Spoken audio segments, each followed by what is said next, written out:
का इंतजार करते थे। मैंने लू रुयान के साथ रहने और उसके दिल तक पहुंचने में पूरे 3 साल लगाए थे, और अब जब हम शादी के करीब पहुंच चुके थे तभी मैं वापस आया था, लेकिन पैसों के लिए नहीं। मैं कहना चाहता था कि मैं मरने वाला हूं और सिर्फ आखिरी बार लू रुयान को देखने आया हूं, लेकिन आखिर में मेरे मुंह से एक शब्द भी नहीं निकलता। तभी अचानक गुयान चैन बेड से उठता है और बिना किसी चेतावनी के मुझे पकड़कर खींच लेता है। अगले ही पल वह अपना सिर दीवार पर दे मारता है। धड़ाम। उसके माथे से चमकीला लाल खून बहने लगता है।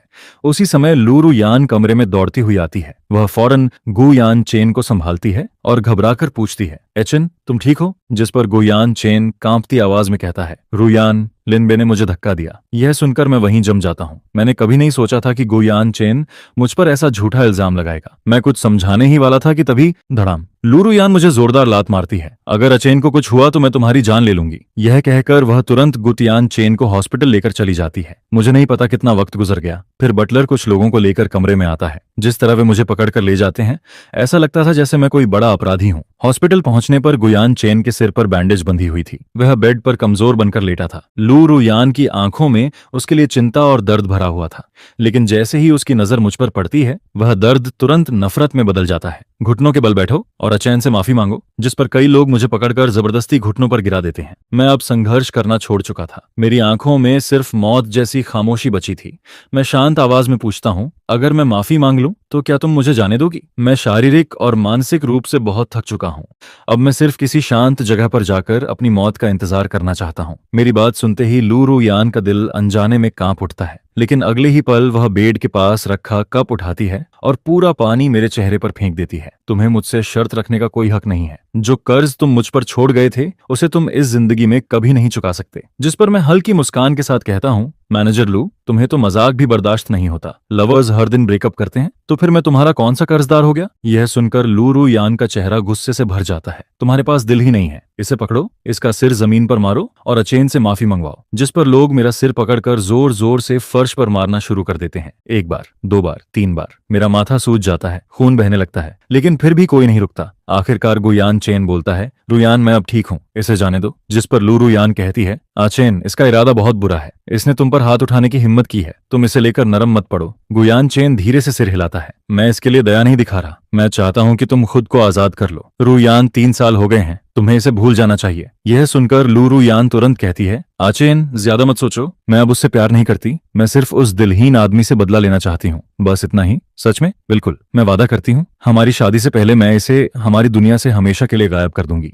यह सुनकर गुयान चेन अनमने मन से सिर हिला देता है। इसके बाद लू रुयान मेरी तरफ देखती है। मेरा सिर खून से लथपथ था। वह ठंडी आवाज में कहती है, किसी डॉक्टर को बुलाओ और इसका घाव बांध दो। जिस पर पास से गुजर रहे डॉक्टर लू को बुला लिया जाता है, लेकिन जैसे ही डॉक्टर लू मुझे जमीन पर देखता है, उसके चेहरे पर हैरानी छा जाती है। मिस्टर लिन, यह सुनकर मेरा दिल एक पल के लिए रुक जाता है, क्योंकि डॉक्टर लू वही इंसान था जो उस हार्ट ट्रांसप्लांट की पूरी सच्चाई जानता था। उसी ने मुझे पहले समझाने की कोशिश की थी। शाओवुजी एक फार्मास्यूटिकल मैडमैन है। उसका अपना बेटा भी उसकी वजह से वेजिटेटिव स्टेट में पहुंच गया। उसकी लैबोरेटरी में ड्रग टेस्टर बनना मतलब अपनी जिंदगी किसी और की जिंदगी के बदले देना है। लेकिन उस समय मैंने उसकी एक नहीं सुनी थी, क्योंकि चाहे मेरी जान चली जाती, मैं फिर भी लू रुयान को बचाना चाहता था। अब अगर लू रुयान उससे ज्यादा सवाल पूछती तो पुरानी सच्चाई सामने आ सकती थी, जिस पर मैं तुरंत पहले बोल पड़ता हूँ। बिंग और मैंने बहुत ज्यादा पार्टी कर ली थी। फिर देर रात मेरी तबीयत खराब हो गई और मैं हॉस्पिटल पहुंच गया। डॉक्टर लू ने मेरा इमरजेंसी ट्रीटमेंट किया था। मेरी बात सुनकर लू रुयान घृणा से भर जाती है। लिनबे, तुम सच में बेशर्म हो। इसके बाद वह गुस्से में आदेश देती है, पूरा वार्ड डिसइंफेक्ट करो और यहाँ मौजूद हर इंसान को भी। यह कहकर वह गुयान चेन को लेकर बाहर चली जाती है, जिस पर मैं जल्दी से डॉक्टर लू की स्लीव पकड़ लेता हूँ। डॉक्टर लू, प्लीज लू रुयान को सच्चाई मत बताइए। डॉक्टर लू मेरी तरफ देखकर भारी सांस लेता है। तुमने उसे बचाने के लिए उस लैबोरेटरी में 3 साल तक नरक झेला। अब तुम मरने वाले हो और फिर भी वो तुम्हें गलत समझ रही है। क्या यह सब सच में इसके लायक था? मैं सिर्फ चुप रहता हूँ। तभी हैजमेट सूट पहनी हुई नर्सेज अंदर आती हैं। उनके हाथों में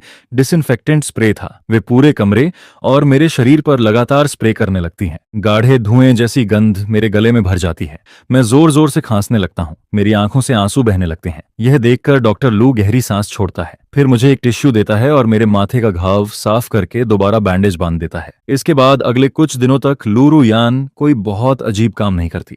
वह सच में मुझे सिर्फ एक सर्वेंट की तरह ट्रीट करती रहती है और लगातार मुझे परेशान करती रहती है। कभी वह मुझे पानी का बेसिन पकड़ाकर अपने पैर धुलवाती है, फिर जानबूझकर बेसिन को लात मारकर गिरा देती है और मुझे घुटनों के बल बैठकर पूरा फर्श साफ करने को कहती है। कभी मैं घंटों मेहनत करके खाना बनाता हूँ, लेकिन वह पूरा खाना मेरे सामने जमीन पर डाल देती है और डॉग को खिला देती है। तुम जैसे गंदे इंसान सिर्फ जानवरों के लिए खाना बनाने के लायक हो। इसके बाद वह गुयान चेन को लग्जरी बुटीक्स में लेकर जाती है। वहां वह वॉचेस पर करोड़ों खर्च कर देती है और उन सभी बॉक्सेस को उठाकर विला तक पैदल ले जाने का काम मुझे मिलता है। मैं पूरे दिन और पूरी रात भागता रहता हूँ, जब तक कि आखिरकार सड़क पर थक कर गिर नहीं जाता। जब मैं दोबारा आंखें खोलता हूँ तो खुद को फिर हॉस्पिटल में पाता हूँ, जिस पर डॉक्टर लू गंभीर आवाज में कहता है, पिछले कुछ दिनों की ओवर एक्सर्शन ने तुम्हारे शरीर को पूरी तरह तोड़ दिया है। अब तुम्हारे पास ज्यादा से ज्यादा सिर्फ एक हफ्ता बचा है। यह सुनकर मुझे दुख नहीं होता, बल्कि राहत महसूस होती है। आखिरकार मैं इस आधे मरे हुए शरीर को घसीटना बंद कर सकूंगा और लू रुयान के लिए दिल में दबे प्यार को भी साथ लेकर जा सकूंगा। लेकिन मरने से पहले मुझे एक काम और करना था। तभी मेरा फोन बजता है। दूसरी तरफ लू रुयान थी। लिन, तुम्हें सिर्फ हल्का एनीमिया है और तुम हॉस्पिटल में पड़े पड़े आराम कर रहे हो। जी,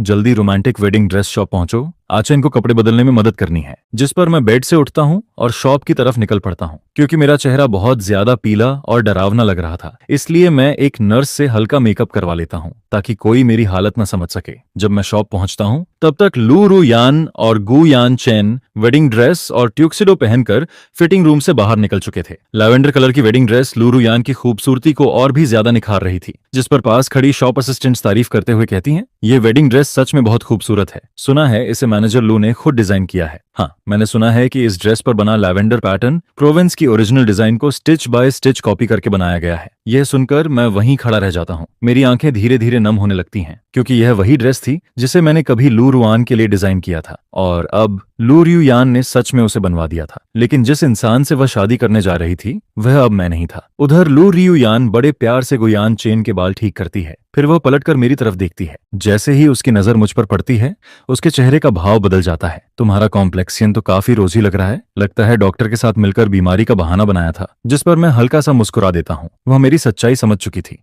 असल में मैं कुछ दिन और आराम करना चाहता था। लेकिन लू रुयान ठंडी आवाज में कहती है, लिनबे, मैंने तुम्हें 1 महीने के लिए 1 लाख युआन दिए हैं। छुट्टियां मनाने के लिए नहीं रखा है। जाओ अचन के शूज लेकर आओ। जिस पर मैं आगे बढ़ता हूँ, शेल्फ से पॉइंटेड लेदर शूज उठाता हूँ और उन्हें गुयान चेन के पैरों के पास रख देता हूँ। लेकिन तभी गुयान चेन अपना पैर उठाता है और पूरी ताकत से मेरे हाथ के ऊपर रख देता है।